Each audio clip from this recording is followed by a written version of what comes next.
Hola, buenos días para todos. Espero se encuentren muy bien. Qué alegría tenerlos acá. Aprovecho para saludar a Mauricio y a Juan Esteban, quienes nos van a estar acompañando el día de hoy. Primero me gustaría contarles un poco, digamos, la importancia de este tipo de actividades que estamos teniendo. Desde Sura Investments y Fiduciaria Sura, queremos traerles todo el conocimiento que nosotros, como Asset Managers, tenemos y Asset Manager regional, que ya tenemos hoy casi 23 billones de dólares en activos bajo administración, y toda esa información y todo ese conocimiento, pues traerlo en este caso a Colombia, donde tenemos personas conectadas de todo el país, precisamente para que en el momento en que vayan a tomar decisiones de inversión lo hagan de una forma más, digamos que más informados, ¿cierto? En este webinar particularmente vamos a tocar el tema de renta fija, todo el tema de las estrategias globales y los retos en Colombia. Nos acompañan entonces, como les decía ahorita, Mauricio Guzmán y Juan Esteban Carreño. Mauricio es CFI Caya, es el director y el head de estrategia de inversión y selección de fondos de Sur Investments. Él lidera toda la definición de la estrategia global y local de toda clase de activos y un proceso que es crucial, creo yo, que es el tema de la selección de los fondos y las gestoras que nuestros equipos de inversión al final utilizan para, digamos que para gestionar portafolios, ¿cierto? Tanto de wealth management como de investment management, como de soluciones corporativas. Entonces, también nos está acompañando Juan Esteban, que también es CFI CAIA y que hace, digamos que su rol como asociado también es acompañar a Mauricio y su equipo en todo lo que es la asignación estratégica de activos y el análisis de riesgo a nivel global y local. Les propongo que la conversación va a ser en dos etapas. Creo que primero vamos a hablar un poco del tema global y de la renta fija a nivel global y los riesgos y digamos que los factores que hoy por hoy están impactando este activo. Y luego, si les parece, lo aterrizamos un poco más al tema colombiano y cómo, digamos, estamos viendo nosotros como Asset Manager que va a ser digamos, el comportamiento de la renta fija para lo que potencialmente va a ser el segundo semestre. Entonces, sin más, de nuevo agradecerles a todos y manifestarles la alegría porque nos acompañen en este espacio. Y si les parece bien, les cedo entonces la palabra a Mauricio Guzmán. Hola Mauro, ¿cómo estás? Bienvenido. Hola George, muchas gracias por la presentación. A todos muchísimas gracias por acompañarnos hoy para escuchar nuestra perspectiva, como lo dijiste, y el título de nuestro evento de hoy está enfocado en renta fija. Sin embargo, como ustedes saben, cada vez que nosotros hablamos de cualquier estrategia, cualquier activo, tratamos de hacerlo con una perspectiva top-down. Eso significa que partimos de entender lo que creemos nosotros son las principales determinantes en la economía y en los mercados globales, y de ahí vamos bajando a las implicaciones que eso tiene para la región y para Colombia en este caso particular. Entonces, en esa línea, vamos a comenzar contándoles lo que en este momento es nuestra perspectiva de economía y mercados para los mercados internacionales, para el mercado global, en una semana que la verdad es bastante interesante. Creo que en los últimos webinars que hemos hecho, siempre decimos, estamos en un momento y en una semana muy interesante. Esta creo puede ser la semana más llena de información relevante de todo el 2025. Durante esta semana conocimos ayer datos como el crecimiento en Estados Unidos del segundo trimestre. Tuvimos la reunión de la Reserva Federal, una reunión bien interesante que ahora vamos a comentar. Vamos a tener el viernes el dato de creación de empleo y dato de desempleo de Estados Unidos. Tenemos reportes de utilidades de algunas de las principales compañías de Estados Unidos, de las compañías tecnológicas que ahora les doy unos datos, pero son tan representativas en los mercados mundiales que en sí mismas estos reportes de utilidades se han vuelto datos macroeconómicos y muchas veces terminan teniendo más impacto incluso que los datos macro que se van conociendo. Entonces, un momento y una semana bastante interesante para estar teniendo esta conversación y contarles lo que nosotros estamos viendo hacia adelante.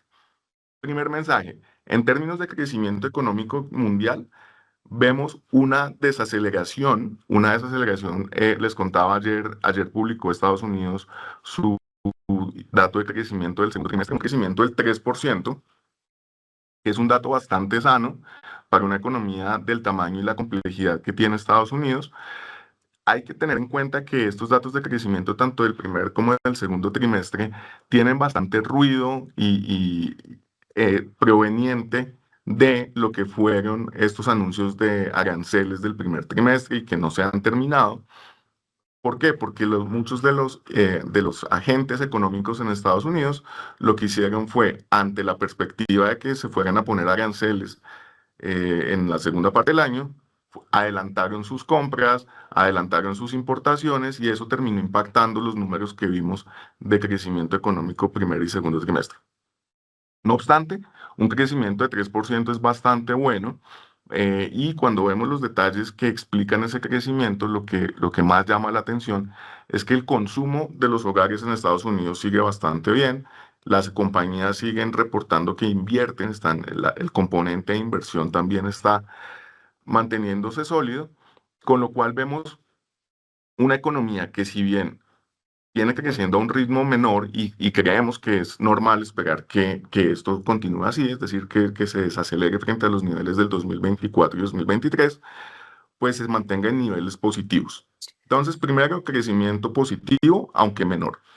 El segundo, política monetaria. Ustedes siempre nos escuchan hablar acá de política monetaria y política monetaria a nivel mundial. Acá me voy a referir a la política monetaria de la Fed, de la Reserva Federal de Estados Unidos, porque tiene implicaciones muy grandes en los activos y en las economías de todo el mundo, como Colombia. Ayer tuvimos la reunión de la Reserva Federal. Las tasas se quedaron quietas en 4,5, como viene siendo la constante durante todo el 2025. En todo lo que llevamos de este año, las tasas no se han movido, se han dejado quietas. Sí se recortaron el año pasado, si recuerdan, 100 puntos básicos entre septiembre y diciembre, del 5,5 al 4,5, y ahí se han quedado quietas. Han habido un montón de presiones sobre todo de Trump, no solo de Trump, pero sobre todo del presidente Trump, para que se recorten las tasas con la idea de que esto debería generar una aceleración del crecimiento económico. Sin embargo, aquí vemos a Powell y el resto de la Reserva Federal ha mantenido una postura de cautela, dejando las tasas quietas.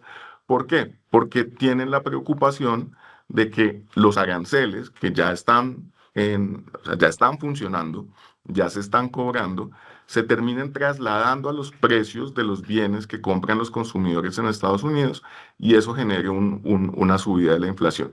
Entonces hay un temor de que, aunque los datos que vamos conociendo de inflación de momento no reflejan ese impacto inflacional, ese impacto de aranceles, pues eh, eso se comienza a ver en los próximos meses y que no se haya visto todavía, básicamente porque, como lo dije antes, las compañías se adelantaron a los aranceles y acumularon inventarios a precios pre-aranceles. Entonces, ¿cuál es el punto importante aquí? La Reserva Federal se mantiene quieta. Básicamente el mensaje es, veo riesgos inflacionarios y por otro lado veo una economía que en este momento no necesita ser estimulada, no necesita más apoyo porque viene andando bastante bien. Mientras eso siga siendo así, me mantengo en pausa. Desde nuestra interpretación en Sura, porque esto es bueno, porque le permite tener margen de maniobra.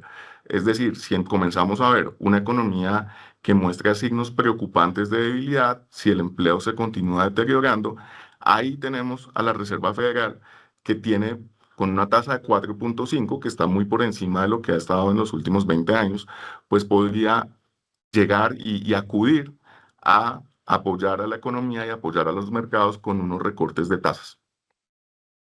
Entonces, este entorno donde el crecimiento está bajo, pero positivo, la Reserva Federal está ahí esperando, lista para apoyar, nos deja con una perspectiva sobre mercados positiva. Nosotros ahora vamos a ver cómo vienen los mercados. Ha sido un año bastante bueno para los activos de inversión, a pesar de todo el ruido en el que hemos estado metidos. Y en este momento, mirando hacia adelante, tenemos una preferencia por activos de riesgo.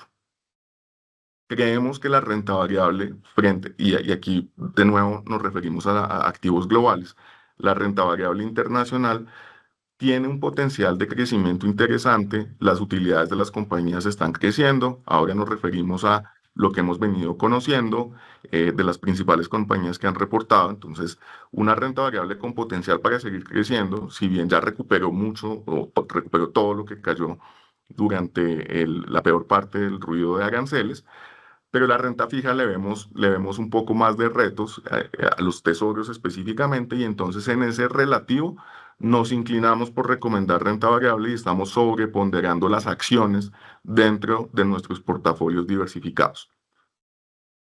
La renta fija, por su parte, y en esto quiero ser súper enfático, no es que le veamos un potencial de perder o creamos que vamos a tener pérdidas en la renta fija. Las tasas de interés están en niveles atractivos aún, y nosotros seguimos recomendando que para perfiles moderados y conservadores, los inversionistas aprovechen estas tasas de interés que todavía se encuentran en niveles elevados e interesantes en la mayoría de países del mundo. Eso incluye Colombia. Ya Juan Esteban nos va a profundizar en esto. Entonces, positivos tanto en renta fija como en renta variable. Creemos que es un entorno en el que vale la pena estar invertido, vale la pena tomar riesgo en la medida de que el perfil de cada inversionista lo permita, y sobre todo no quedarse en efectivo, porque lo que sí va a pasar es que las tasas de interés, creemos que más rápido, más tarde o más temprano, van a retomar su senda bajista tanto en Estados Unidos como en Colombia. Ahora, en términos de riesgos, ¿cuáles son los principales riesgos a esta visión constructiva que tenemos de los activos de inversión? El principal es el riesgo político, y si, como vemos aquí, antes históricamente siempre los inversionistas y los analistas nos hemos fijado en factores fundamentales, técnicos, valoraciones, y en lo que llevamos del año, el principal y casi único determinante ha sido lo que diga Donald Trump y su gobierno en términos de aranceles, de políticas migratorias, de políticas fiscales. Entonces, si bien buena parte de este ruido ya se ha disipado y los inversionistas en los últimos 2 meses han vuelto a poner el foco en lo que para nosotros es lo importante, que son los fundamentales: cómo está creciendo la economía, que está creciendo bien, cómo están las utilidades de las compañías. Estamos en pleno reporte de utilidades de las compañías en Estados Unidos, vamos más o menos por la mitad. Han reportado 250 de las 500, y hasta ahora unos resultados sobresalientes, bastante buenos.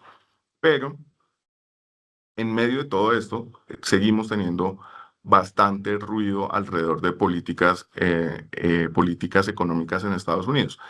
Vimos, por ejemplo, anuncios de Trump en términos de acuerdos comerciales con algunos países, amenazas a otros, políticas migratorias. Entonces esto va a seguir marcando la parada. El mensaje aquí principal es: este ruido va a seguir latente, pero debemos volver a concentrarnos en los fundamentales: cómo crece la economía, cómo está la salud de las compañías, y en ambos casos la respuesta para nosotros está bastante bien por el momento. El segundo, el riesgo inflacionario.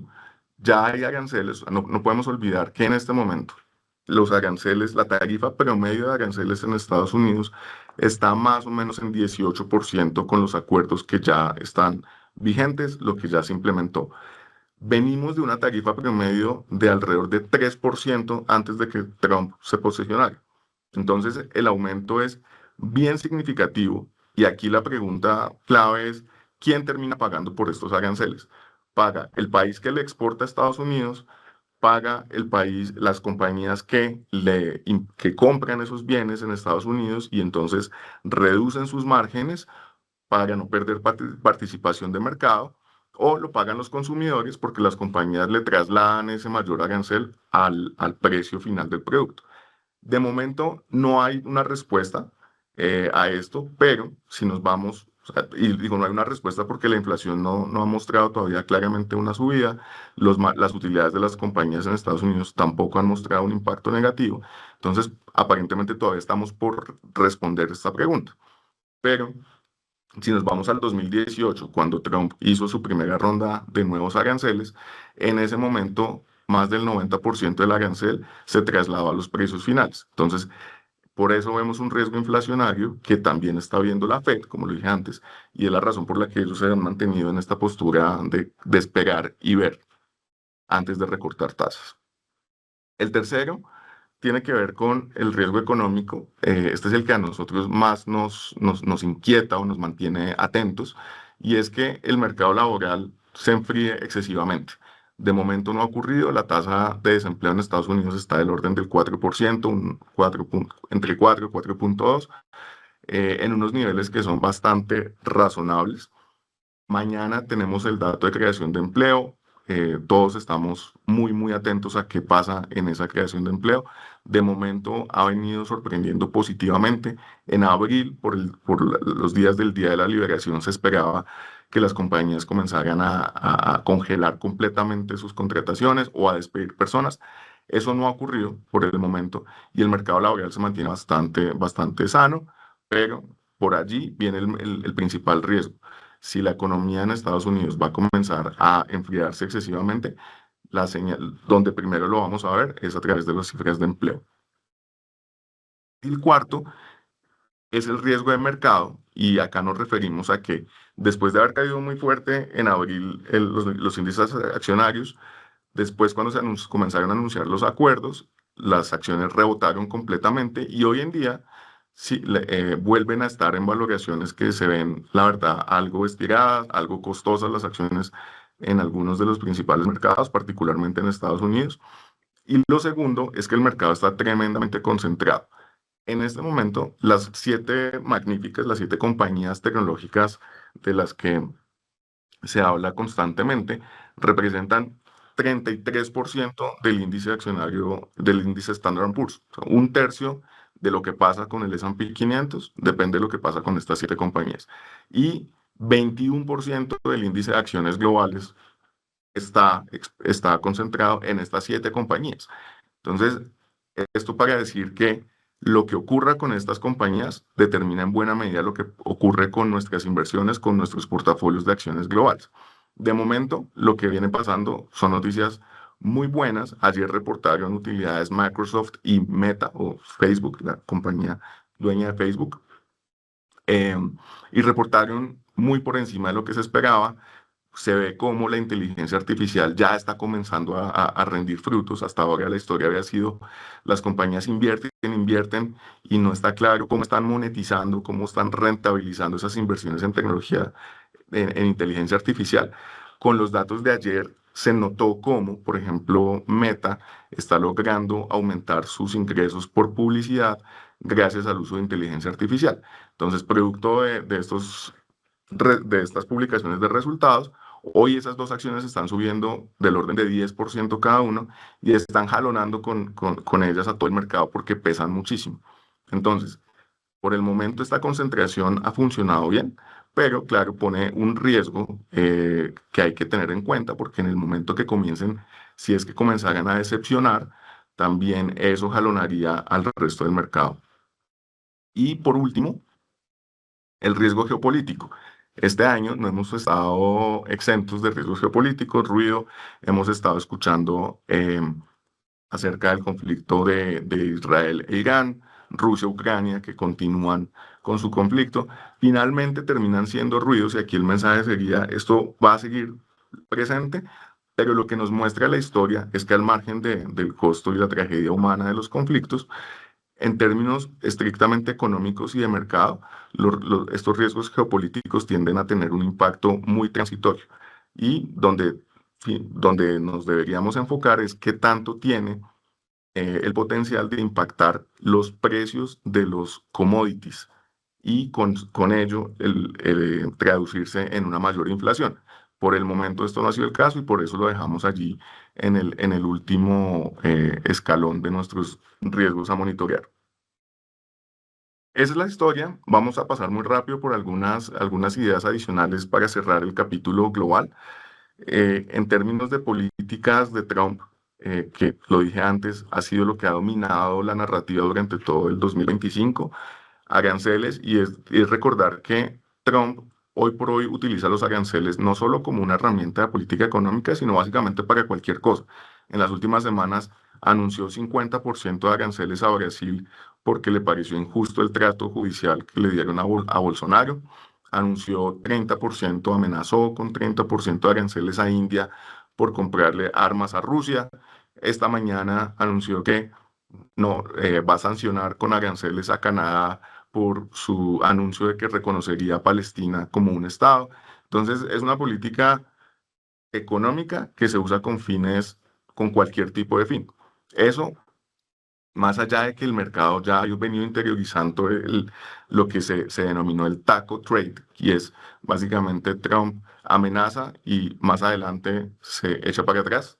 Y por eso el impacto en mercados ha venido siendo menor. Lo que sí genera es bastante incertidumbre porque diariamente nos levantamos con titulares de qué pasó con un acuerdo o con una amenaza o con un nuevo arancel. Ayer también anunció que ya no le va a poner arancel al cobre, por ejemplo, eso afecta positivamente a Latinoamérica, Perú, Chile, por ejemplo.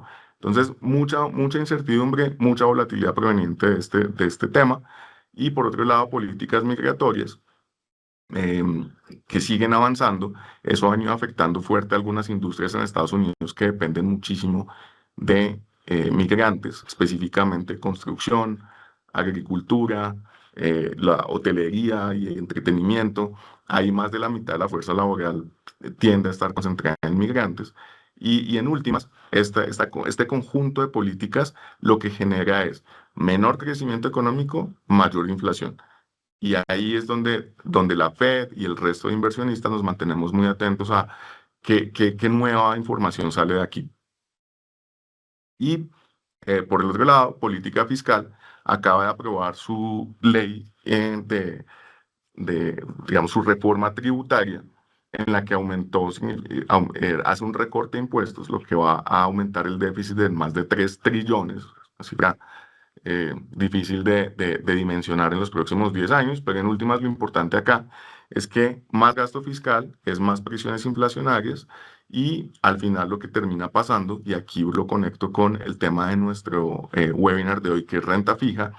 Esto ha hecho que el mercado de bonos, el mercado de renta fija internacional, haya tenido que llevar la carga porque el resto de condiciones darían para que las tasas de los bonos, de los tesoros estadounidenses, estuvieran por debajo de donde están.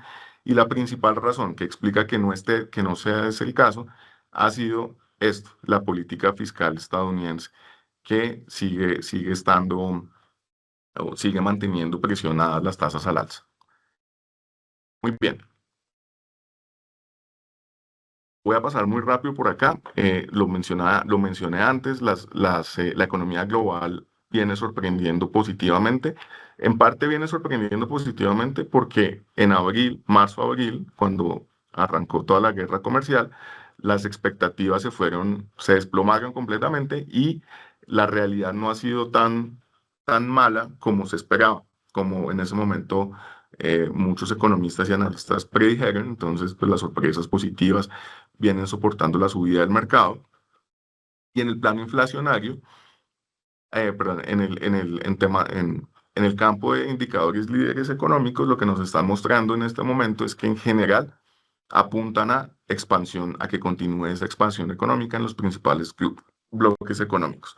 Entonces, una economía andando bien, un mercado laboral en Estados Unidos que, como lo dije antes, continúa saludable. Aquí vemos el ratio de cuántas vacantes hay en el mercado versus cuántas personas están buscando trabajo. Hay más vacantes que personas desempleadas, entonces un mercado sólido y una inflación que, si bien se ha estabilizado por encima de los objetivos, pues ya está en unos niveles que son bastante más controlados que de donde venían. Esto se repite alrededor del mundo. En Colombia también tenemos una historia similar. Como saben, hemos tenido una baja de la inflación significativa, pero el punto es, están en unos niveles que son suficientemente manejables como para que la Reserva Federal y los bancos centrales hagan recortes de tasas si fuera necesario. Y eso, como sabemos, beneficia las inversiones en renta fija. En términos de política monetaria, ya lo he ido mencionando, Estados Unidos es el que más margen tiene para bajar las tasas. Europa ya recortó mucho, Japón de hecho está subiendo, va en la dirección contraria. Y abajo a la derecha vemos Latinoamérica, que es como una mezcla de muchas cosas. Brasil subió las tasas fuertemente, están en 15% en este momento. Brasil es un ejemplo, un espejo interesante para Colombia de cómo deberíamos seguir manejando, nuestro Banco Central manejando la política monetaria muy responsablemente para no tener que hacer lo que tuvieron que hacer ellos, que después de recortar las tasas, las expectativas de inflación se dispararon y les tocó subirlas fuertemente hacia niveles del 15%. México y Colombia son los países en la región que tienen hoy por hoy más margen aún para recortar tasas, entonces de ahí que nuestros mercados preferidos para la renta fija en Latinoamérica sean justamente estos dos, México y Colombia. Los retornos para durante el 2025 han sido buenos. De nuevo, lo dije antes, hemos tenido un montón de ruido, titulares constantes, pero en medio de todo eso, si salimos, damos un paso atrás y vemos ya qué es lo que ha pasado, la verdad es que venimos en un año muy bueno para los portafolios de inversión, tanto en renta fija como en renta variable. Los mejores retornos han estado en las acciones de los países, de las regiones fuera de Estados Unidos de momento. Y buena parte de ese retorno se ha explicado por lo bien que les ha ido a las monedas alrededor del mundo frente al dólar. El dólar este año ha perdido valor frente a a la mayor parte de monedas del mundo, particularmente frente a las de países desarrollados. Y eso ha generado que los retornos de las acciones en estos países sean buenas, pero en general, tanto renta fija como renta variable, retornos muy positivos. Las valoraciones están altas, ahí vimos cómo cayeron y volvieron a subir, sin embargo, en la medida que las utilidades, lo que vemos en la derecha, sigan creciendo como se espera a tasas de cerca del 10% en Estados Unidos y Asia principalmente, que ahí me adelanto, esas son nuestras dos regiones preferidas en acciones internacionales, pues vemos que estas valoraciones se pueden mantener y las acciones seguirían teniendo potencial de apreciación. Por último, ya lo mencioné, el dólar se ha habilitado en 2025 principalmente por la incertidumbre de las políticas del gobierno de Estados Unidos que ya mencioné anteriormente y esa volatilidad muy seguramente se va a mantener. Con esto terminamos el capítulo global y nos vamos a concentrar en Colombia, George. Listo. Mauro, Digas. muchísimas gracias por tu presentación. Yo creo que es suficiente ilustración y bastante conocimiento sobre lo que estamos viendo como asset managers en la construcción de nuestros portafolios y el impacto que está teniendo, digamos, los temas geopolíticos, macroeconómicos y demás. Entonces creo que, como les decía ahorita, con la expectativa de que cada vez nuestros clientes, inversionistas y la sociedad en general tenga más información para tomar decisiones de inversión, pues agradecerte muchísimo el espacio, ¿cierto? Y también poner aquí a la disposición de todo el público el botón de PIR, que son las preguntas, digamos que el botón a través del cual podríamos hacer preguntas a cualquiera de nuestros dos speakers. Listo, entonces, si tienen alguna duda, alguna pregunta adicional, evidentemente a través de este botón lo podemos hacer. Ahora, les recuerdo que seguimos entonces ahora con la parte de, digamos, renta fija Colombia. Vamos a tratar de apalancarnos en este conocimiento que nos acaba de dar Mauricio de todos los temas globales y seguir en ese análisis top-down, aterrizándolo ya en temas locales con Colombia. Entonces acá, como les conté al principio, vamos a tener a Juan Esteban Carreño, que es nuestro asociado de estrategia de inversión en Sur Investments. Hace parte del equipo de Mauricio Guzmán y nos va a acompañar hoy a presentarnos lo que está viendo para Colombia en los próximos meses. Juan, bienvenido y te entrego la sala. Hola Jorge y saludos a todos, muchas gracias. Em, Muchas gracias por acompañarnos hoy. Vamos a seguir por el lado de Colombia y qué es lo que estamos viendo localmente. Comenzando por los mensajes claves y aquí nos vamos a enfocar en la economía colombiana. La economía colombiana se encuentra en un estado de recuperación, aunque a un ritmo algo lento. En el 2023, el crecimiento económico del PIB fue 0,7%, en el 2024 fue 1,6% y ahorita en el 2025 estamos encaminados a crecer alrededor de 2,5%. eh, y para el 2026 estaríamos alrededor del 2,8%. Entonces, esto lo que nos da es un mensaje alentador de ver que el crecimiento se está acelerando y está yendo hacia la dirección correcta. Sin embargo, sigue siendo un crecimiento algo débil y por debajo de lo que se consideraba o lo que estaba acostumbrado a crecer la economía colombiana antes de la pandemia, que rondaba cerca de un 3 más hacia un 3,5%. Entonces, el crecimiento que estamos viendo para este año viene impulsado por el consumo de los hogares, el cual se soporta en un mercado laboral que está bastante resiliente. La tasa de desempleo se encuentra baja, están entrando buenas remesas al país que, digamos, ha ampliado el poder adquisitivo de los hogares, y también la disminución que ha habido en la inflación y en las tasas de interés, pues ha logrado impulsar el consumo. Los sectores que están expuestos a este consumo son los que actualmente están llevando el crecimiento, em, que son los sectores como servicios, comercio, entretenimiento, el consumo interno de los bienes de agricultura. Todo esto pues viene bien impulsado y nos está acercando a ese 3% que es, digamos, más en línea con lo que solía crecer Colombia. Por otro lado, sectores que dependen más de la inversión, como es la infraestructura, la construcción, em, la manufactura, todo esto, digamos que sí se viene rezagando ya desde hace un tiempo, y este tema de la inversión es uno de los grandes impedimentos a que lleguemos a ese crecimiento potencial por encima del 3%. Em, y es que la inversión se mantiene bastante débil, y esto afecta no solo el crecimiento actual, sino también el crecimiento futuro. Y para esto se necesita pues mejorar algo la confianza y las dinámicas internas que se den un marco digamos, regulatorio más estable que permita volver a generar esta confianza inversionista. Al mismo tiempo de este crecimiento que está recuperándose, vemos un descenso en la inflación. Este también está cayendo a un ritmo más lento de lo esperado, pero ha bajado lo suficiente para permitir que el Banco de la República recorte tasas de interés en las próximas reuniones.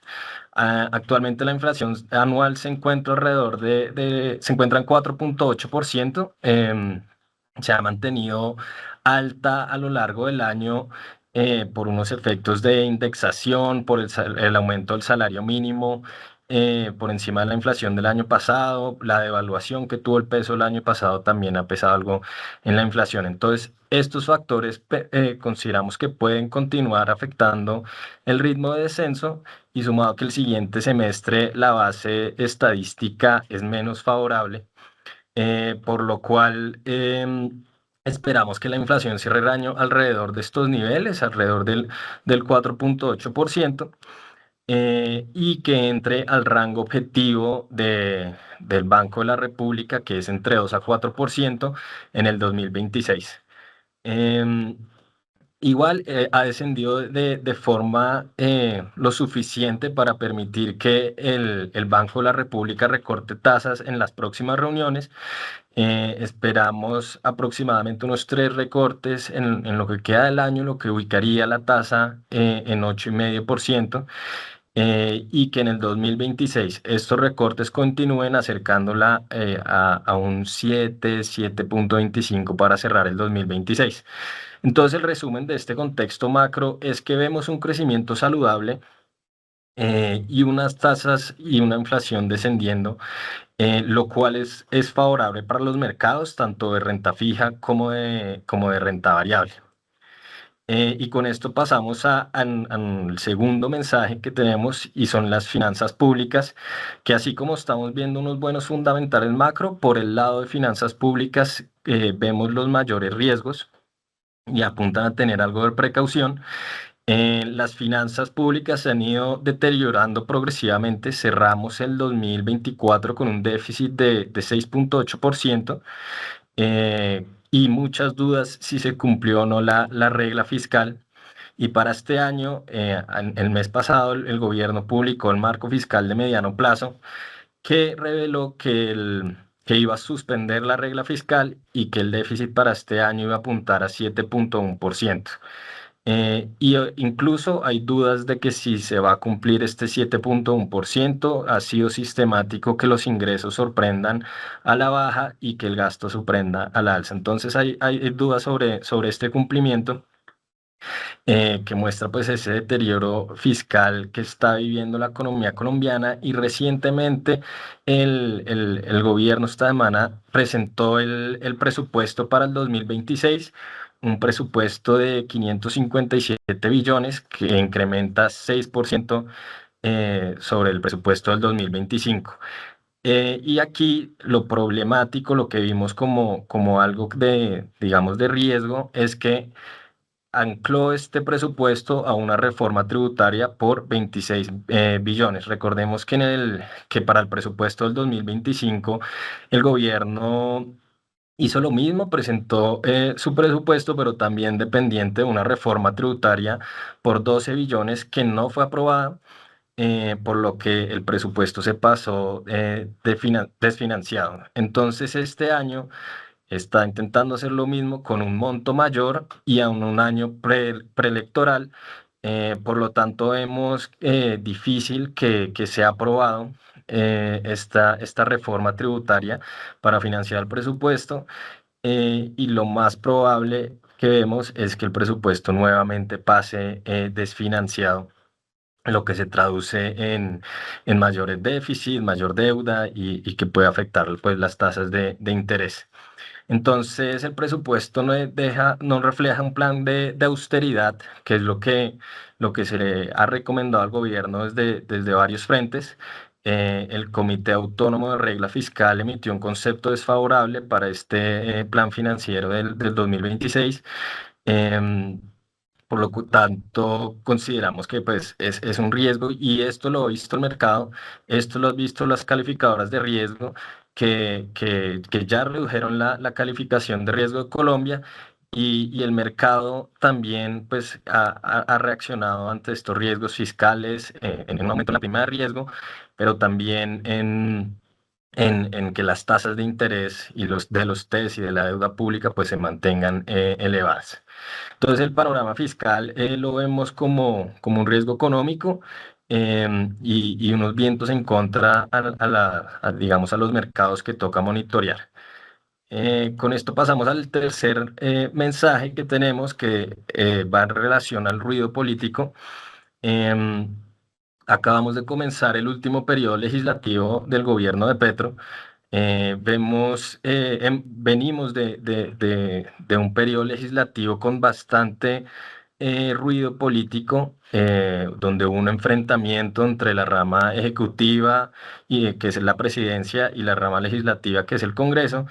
Em, y esto se dio mucho en marco de la reforma laboral, que inicialmente fue hundida por el Congreso, pero que después de amenazas de consultas populares se alcanzó a nombrar constituyentes, pues digamos que revivió y terminó siendo aprobada, pero lo que dejó claro fue este enfrentamiento entre el Congreso y presidencia. Entonces, ahorita comenzamos este último periodo legislativo en este contexto, em, con bastantes reformas o propuestas que aún están pendientes del gobierno, comenzando por la reforma de salud, la tributaria que acabo de mencionar, por lo que esperamos que el ruido político se mantenga digamos, en este último año de gobierno. Pero el mensaje aquí es que, a pesar de que venimos de un ruido político elevado, el mercado se comportó de buena forma, por lo que consideramos que hay confianza en las instituciones colombianas, em, y que, a pesar de que el ruido político va a continuar, no lo vemos que sea un factor que vaya a descarrilar así el buen comportamiento de los mercados. Y aquí vale la pena mencionar un concepto que es el posible trade electoral, o el mercado anticipándose a un posible cambio de gobierno, em, hacia un gobierno o hacia unas normas más pro mercado. Entonces, esto sería pues un viento de cola para el mercado si empieza a anticipar que se puede dar este cambio hacia un gobierno más pro mercado. Y es algo que toca monitorear de cerca y que varios analistas ya están contemplando. Esto pasó en países, en Chile en el 2017 con el retorno de Sebastián Piñera, y en Brasil en el 2016 cuando se destituyó a Dilma Rousseff y llegó Michel Temer. Esto impulsó a los mercados de estos países a medida que pues anticiparon este cambio hacia unos gobiernos más pro mercado. Entonces es algo que toca ir monitoreando en este último periodo legislativo, y que nos lleva a nuestro último mensaje, que son las oportunidades que estamos viendo en los mercados. Entonces, aquí en resumen, tenemos un buen contexto macro, un deterioro de las finanzas públicas y algo de ruido político que nos presentan unas oportunidades de inversión muy interesantes en el mercado colombiano, que es la que vamos a continuar hablando y comenzando por la renta fija, que es el foco del webinar de hoy. La renta fija tiene unas oportunidades muy interesantes, pero toca ser selectivos. Digamos que a lo largo de la curva de test consideramos que hay distintos riesgos, por lo que navegar bien este contexto que del que acabo de hablar nos parece clave para aprovechar estas mejores oportunidades. Entonces, aquí en la gráfica tenemos el comportamiento de las tasas de los test, línea amarilla de 2 años y la azul de 10 años. Me voy a enfocar un poco más por ahora en la parte de 10 años. Vemos que em, esta tasa del test de 10 años comenzando el 2024 estaba incluso por debajo del 10%. Aquí estamos en un contexto en el cual la tasa del Banco de la República estaba en 13%, o sea, casi 400 puntos básicos por encima de los niveles actuales, y la inflación se encontraba cerca del 9%, que es un poco menos del doble de los niveles actuales. Entonces, ¿qué ha pasado desde ese entonces en donde el Banco de la República bajó casi 400 puntos básicos? La inflación bajó por debajo del 5%, y esto no lo acompañó un descenso de tasas, sino incluso estamos alrededor de 12% esta tasa del test de 10 años. Em, Primero, pues hubo este estancamiento en la inflación que llevó a frenar un poco el ritmo de los recortes, pero más importante es este contexto fiscal del que acabo de hablar, que pues se ha venido empeorando, y esto hemos visto ha sido como la tendencia al alza de la tasa de los test, especialmente por el lado más largo de la curva y los test de mayor duración.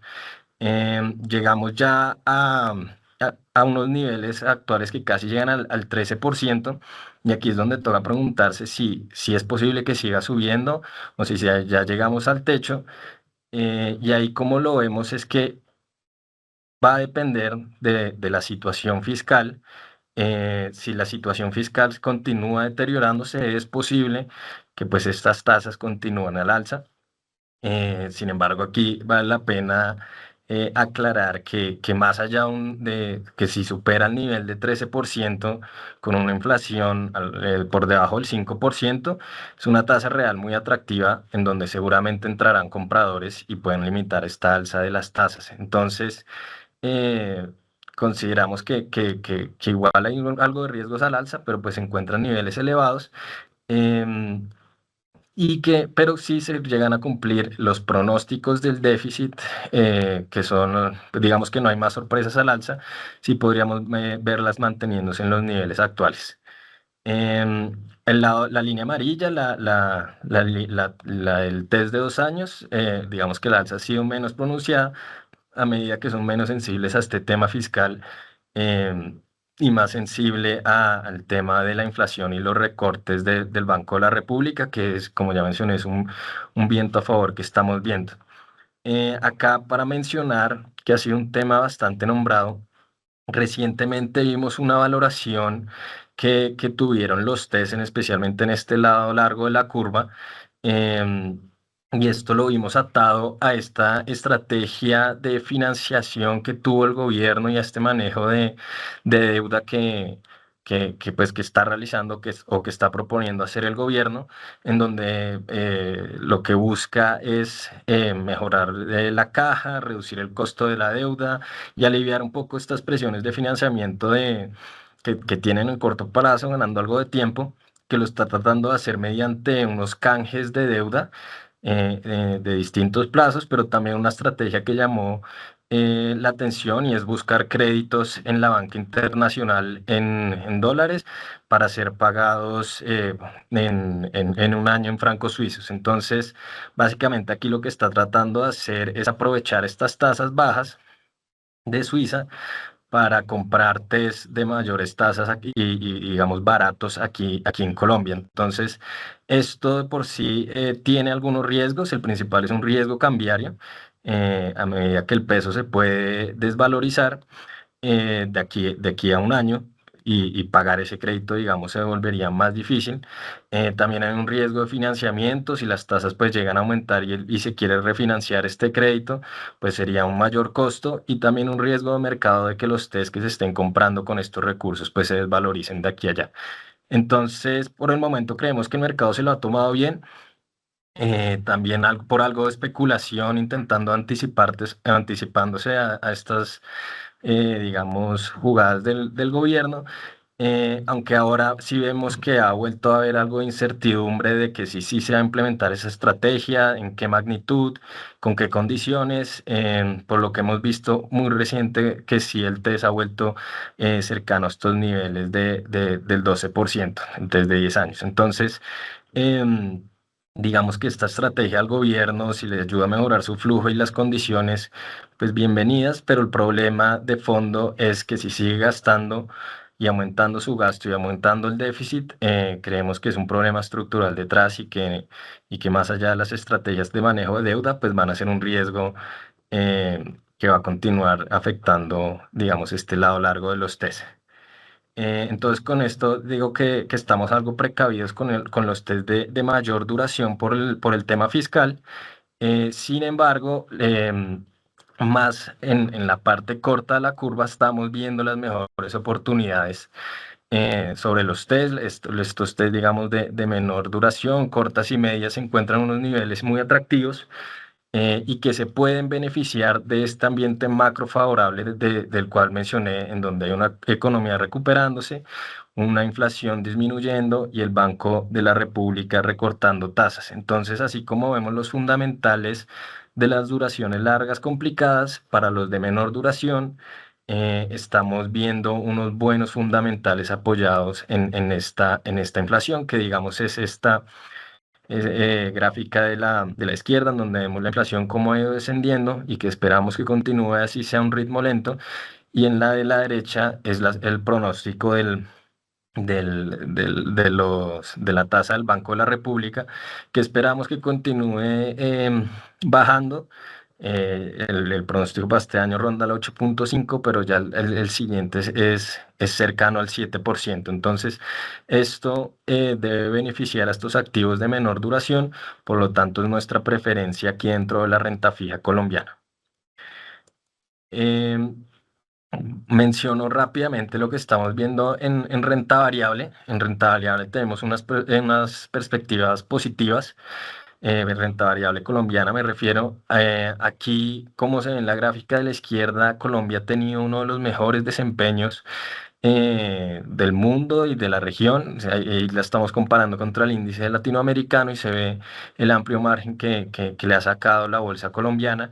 Mucho de este rally viene también de recuperándose de los niveles bajos en los que estaba, pero también de un contexto macro que viene, digamos, en mejora y en recuperación y que lo vemos como un viento de cola para la bolsa colombiana y que creemos que va a continuar. Aquí en la derecha vemos las gráficas, vemos las valoraciones que se encuentran igual en la línea amarilla, a pesar del rally en unas valoraciones bajas, comparado a otros países de Latinoamérica y otros países emergentes. Y respecto a la moneda, las perspectivas se han sido más cautelosas, el peso se valorizó mucho y alcanzó incluso a pasar este umbral este piso del 4.000 y ahí cambiamos nuestra perspectiva hacia algo más negativo a medida que consideramos no se estaban reflejando bien los riesgos fiscales. Además, el Banco de la República esperamos que recorte creemos que puede quitarle algo de valor al peso colombiano. Entonces aquí sí estamos algo más cautos en cuanto a los niveles, a pesar de que ya hizo algo digamos, de devolver esto que había ganado en el año. Con esto le vuelvo a pasar la palabra a Mauro para que nos sintetice todas las recomendaciones y preferencias de inversión. Juanes, muchas gracias por el resumen. Yo creo que bien importante toda esta información que nos entregaste sobre lo que está pasando en Colombia. Creo que tocamos temas de muchísima actualidad, como esa operación de canje, podríamos decir, de deuda que está haciendo el departamento, el Ministerio de Hacienda y Crédito Público a través de la Dirección del Tesoro. Evidentemente lo que podría pasar el día de hoy en la reunión de tasas del Banco de la República, donde el mercado está esperando que potencialmente recorten 25 básicos y que podría ser uno de los últimos momentos del año donde pudiera ser más claro el recorte de tasas, porque prevemos pues que la inflación potencialmente el segundo semestre no caiga con la velocidad que lo venía haciendo. Entonces, creo que muy valiosa la información y muchas gracias, Juan. Ahora, Mauro, si querés, con base en el vector, pues para que cerremos la presentación. Vale, George. Gracias, George. Gracias, Juanes. Entonces, acá vamos a recapitular lo que venimos conversando. Las dos secciones superiores de la tabla nos muestran activos de inversión globales. Como lo dije al comienzo de la presentación, estamos positivos en la renta variable y particularmente dentro de la renta variable nos gusta Estados Unidos, que aunque es un mercado que ha subido bastante, que está bastante concentrado como lo hablamos, es el que más se beneficia de esta mega tendencia de tecnología, de inteligencia artificial. Como lo dije antes, lo pudimos ver esta semana justamente con los reportes de utilidades de algunas de las principales compañías. Entonces creemos que es un mercado con bastante potencial y que, como lo vimos en lo que ha pasado en lo corrido del año, viene rezagado en lo que va corrido del año. Y nosotros creemos que esa brecha entre el mercado estadounidense y algunos de los principales mercados fuera de Estados Unidos se puede cerrar. Entonces estamos positivos allí. Y nuestro segundo mercado de preferencia es Asia, Asia ex Japón. Aquí vemos que las utilidades vienen creciendo fuertemente y hay un factor interesante que se derivó de todas estas amenazas y guerra comercial de Trump, y es que eso llevó a que países em, como China y los países europeos pues se volcaran a incentivar los estímulos fiscales, los estímulos a sus economías, y China viene estimulando bastante fuerte su economía. Queremos participar de ese beneficio. Pues ahí,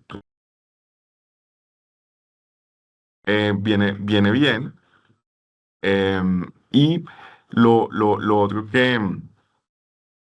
que mencionaría en el caso de China es que después de todas estas amenazas y contraamenazas, quedó claro que China tiene una posición relativa fuerte frente a las amenazas comerciales estadounidenses. Entonces, por eso nos gustan estos dos mercados. Los demás, Europa, Latinoamérica y Japón, que vemos ahí, no es que veamos, digamos, no tenemos demasiadas preocupaciones por amenazas de pérdidas, pero aquí estamos remarcando cuáles son nuestras dos preferencias para un portafolio de acciones globales de cualquiera de los inversionistas o incluso de los fondos que administramos en Sura. Recordemos que este vector de posicionamiento no es solo una recomendación para nuestros clientes Wealth Management, sino que también esto se refleja en los portafolios que manejamos discrecionalmente. En cuanto a la renta fija, nos lo avanzaba Juan Esteban. En los tesoros tenemos ahí cautela, vemos algunas oportunidades, sobre todo en bonos, lo vemos ahí con dos más, deuda emergente. Y deuda emergente de países como Colombia, que como nos lo contaba Juan Esteban, tenemos una visión positiva en renta fija particularmente de la parte media, que todavía está rentando a tasas altas, a tasas interesantes, y que creemos que se va a beneficiar de la caída de los recortes de tasas de interés que con toda probabilidad va a retomar el Banco de la República. Y aquí un comentario para los clientes. Cuando uno piensa en las opciones de renta fija o en las inversiones conservadoras de inversión, uno piensa por un lado en los fondos a la vista o tener en alguna cuenta de ahorros que tiene el riesgo que a medida que las tasas vayan cayendo, la tasa de esa cuenta va a ir bajando en la misma medida, entonces estoy expuesto completamente al riesgo de reinversión. En los CDTs me pasa algo muy similar, porque pacto un plazo, pero una vez se vence, si las tasas han bajado como estamos esperando nosotros y el consenso de mercado, pues tengo que reinvertir a la tasa vigente en ese momento, que creemos va a ser más baja. En los fondos de mediano plazo, de renta fija de mediano plazo, tenemos la ventaja que teniendo liquidez, a medida que las tasas de interés bajen, como es nuestra expectativa, los títulos que componen el portafolio se reprecian y entonces en esos entornos en los que estamos esperando baja de tasas en general en el mercado, creemos que una manera ideal de beneficiarse de esa caída de tasas y no solo quedar expuesto al riesgo de reinversión es a través de los fondos de renta fija. Esto seguía, George, ya, digamos, no repito, ya Juanes nos contó lo que estamos viendo en la renta variable local. También creemos que para los perfiles que lo permitan tener exposición a las acciones colombianas sigue siendo una opción interesante para lo que resta del año. Y en el dólar, solo para clarificar, lo que estamos viendo es que hay un potencial para que se aprecie un poco más el dólar, para que suba, dado lo fuerte que ha caído, no solo frente al peso colombiano, sino frente al resto de países del mundo. Bien, Mauro, muchísimas gracias por toda la información. Agradecerle a toda la audiencia por habernos acompañado. Como les decía, para nosotros es bien importante que nos acompañen en estos eventos, en esta serie de actividades donde lo que buscamos es que cada vez tomen decisiones de inversión más informados. Y por último, decirles que precisamente este activo de renta fija, pues en Colombia nosotros a través de nuestro vehículo local vigilado, que es la fiduciaria Sura, tenemos un par de fondos, que es el fondo Ultra Cash, que es un fondo que va en promedio con inversiones a menos de 240 días, y en un fondo que tenemos el fondo Renta Fija, que ha venido con un performance bastante interesante en la última semana, que es un fondo que está invertido en la parte, en el nodo de 3 a 5 años. Muchísimas gracias para todos y esperamos vernos por acá los próximos meses. Hasta luego. Sura Investments. Soluciones globales, asesoría experta.